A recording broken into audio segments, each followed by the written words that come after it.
So, you know that feeling, right? You're a busy parent, maybe desperate for trustworthy childcare. You're scrolling the apps, reading all those, glowing reviews, and you think, okay, this is it, found them. You feel like you've struck gold. But what happens if that feeling, that safety, just shatters unexpectedly? Yeah, and what's really striking here, based on the material, is we're not just talking about like isolated horror stories. This deep dive is going to look at, well, documented cases. Cases where everyday tech, the nanny cam, actually uncovered these profound betrayals of trust and its patterns, things we see repeating across different communities, not just freak accidents. Okay, right. So let's get into it. We're diving into actual home surveillance stuff here, crimes that have, frankly, shocked whole communities in the U.S. And our mission today really is to unpack the specifics, understand maybe why this stuff happens, and figure out what you, listening, can take away to stay informed, vigilant. Let's start with one case. This one's out of Denver, Colorado. Brian and Emily Carter. Pretty typical situation, Young parents, busy. Emily just back at work after maternity leave. Brian's a firefighter, working nights. They really needed help with their 2-year-old Lily. So enter Chloe Adams. She's 22, seems super cheerful, studying early childhood education even. A neighbor recommended her, plus she had perfect reviews on the Nanny app. And Lily apparently loved her instantly, sat right in her lap during the interview, giggling. The Carters felt, relieved, like they'd found the one that... But then, just 3 days in, Emily starts noticing something's off with Lily. She's clingier than usual, doesn't want to sleep. And this is weird. She flinches if Emily walks past her too quickly.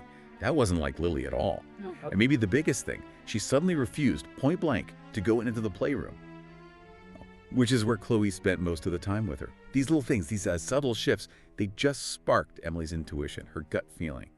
And that's when she remembered the nanny cam. Right, the camera. It was small, disguised as a nightlight. They'd put it in, just in case. Never thought they'd actually need it. But the key thing with these cams now is you can check them from your phone, right? That remote access, secure storage. So that night, Emily's on the couch, opens the app, presses play, and just gasped. What she saw was, it was Chloe, yelling at Lily, screaming, actually, calling her names, then grabbing her arm, shaking her because she wouldn't stop crying. And then she slapped her. Oh, man. It's just, yeah, hard to even imagine. Emily just burst into tears, obviously.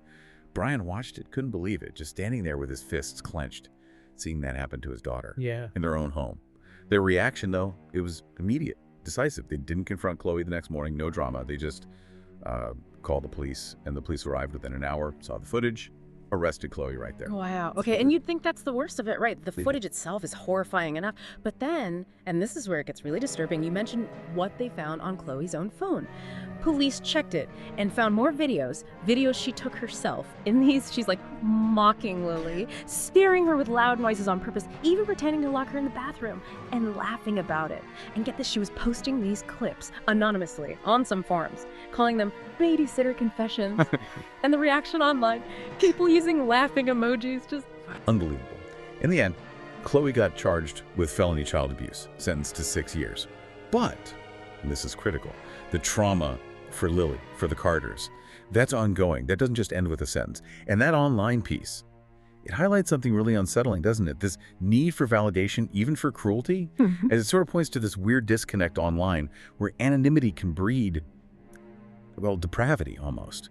And a shocking lack of empathy gets, applauded sometimes. Did you think about those digital echo chambers? 6 years. But like you said, the trauma is the real sentence here. And it's chilling because, as our sources show, this Denver case, it's not unique. We see these awful echoes elsewhere, often covered the same way, like that family in Houston, Texas. They found out their sitter was drugging their toddler with melatonin. Yeah. Crushed up in applesauce so the kid would sleep longer. It only came out because the child started getting sick, vomiting. And again, hidden nanny cam revealed it all. Exactly. And there was that case in New Jersey, too. A mother put in a camera because her son kept saying the sitter was mean.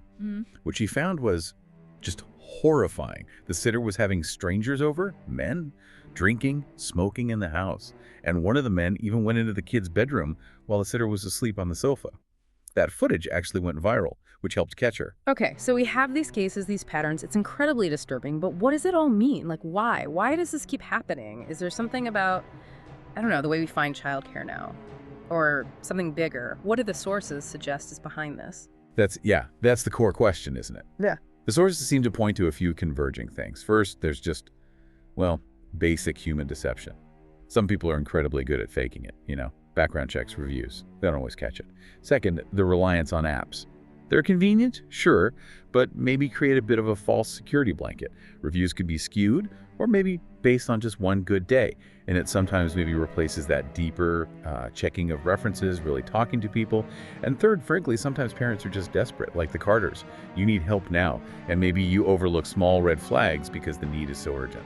That makes sense. It's a tough spot for parents, and these cameras, they obviously bring justice in these cases, but do the sources talk at all about the other side? Like the feeling that you have to surveil someone in your own home? Yeah. The trust implications? They do touch on that. It definitely raises big questions about privacy, about trust, especially when we're all sort of living under more surveillance generally. But in these specific stories, the cameras are framed more as a last resort, like a tool to confirm those awful gut feelings when trust has already been completely broken. They end up being this, well, undeniable source of truth in terrible situations. Right. So the big takeaway, maybe the most essential one from these stories, it sounds like, is trusting your gut, your instincts as a parent. Even if the signs seem small, don't ignore them. Absolutely. And it brings up the question, what are those signs? What should you look for? Maybe the child gets really clingy all of a sudden, or they suddenly seem scared of someone they liked before, or maybe it's just, that feeling, something isn't right. And if you get that feeling, the sources say, check, ask questions, look a bit deeper. Don't just brush it off. And that brings us back to the tech, the hidden cameras. In these instances, they were the proof, the undeniable evidence that let these families take action. Right. And, knowledge is one thing, but applying it is another. These stories, they're not just about crime, are they? They really make you think about vigilance, about awareness in a world that's getting, more complex. It really hammers home that idea. Monsters, they aren't always hiding under the bed somewhere. Sometimes. They're right there, in plain sight, holding your baby,